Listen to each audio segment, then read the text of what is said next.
Videos देखने के लिए सब्सक्राइब करें जनसत्ता.com, बेल आइकन दबाकर पाएं लेटेस्ट नोटिफिकेशंस। मानव अधिकारों से जुड़ा एक और पक्ष है जिसकी चर्चा मैं आज करना चाहता हूं।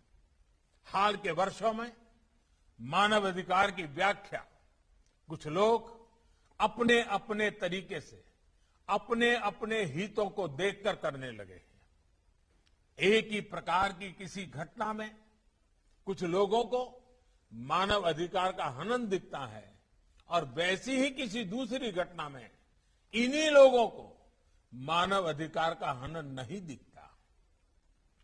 इस प्रकार की मानसिकता भी मानव अधिकार को बहुत ज्यादा नुकसान पहुंचाती है। मानव अधिकार का बहुत ज्यादा हनन तब होता है जब उसे राजनीतिक रंग से देखा जाता है, राजनीतिक चश्मे से देखा जाता है, राजनीतिक नफा नुकसान के तराजू से तोला जाता है। इस तरह का सिलेक्टिव व्यवहार लोकतंत्र के लिए भी उतना ही नुकसानदायक है। हम देखते हैं कि ऐसे ही सिलेक्टिव व्यवहार करते हुए कुछ लोग मानव अधिकारों के हनन के नाम पर देश की छवि को भी नुकसान पहुंचाने का प्रयास करते हैं। ऐसे लोगों से भी देश को सतर्क रहना है।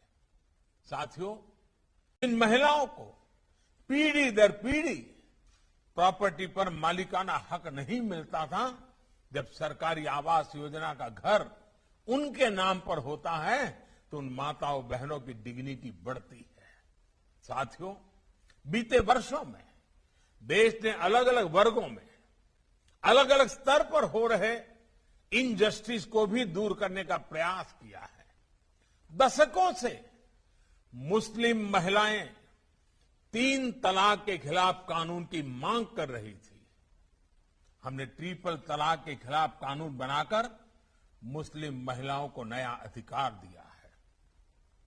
मुस्लिम महिलाओं को हज के दौरान महरम की बाध्यता से मुक्त करने का काम भी हमारी ही सरकार ने किया है। साथियों, भारत की नारी शक्ति के सामने आजादी के इतने दशकों बाद भी अनेक रुकावटें बनी हुई थी। बहुत से सेक्टर्स में उनकी एंट्री पर पाबंदी थी। महिलाओं के साथ इनजस्टिस हो रहा था। आज महिलाओं के लिए काम के अनेक सेक्टर्स को खोला गया है। वो 24 घंटे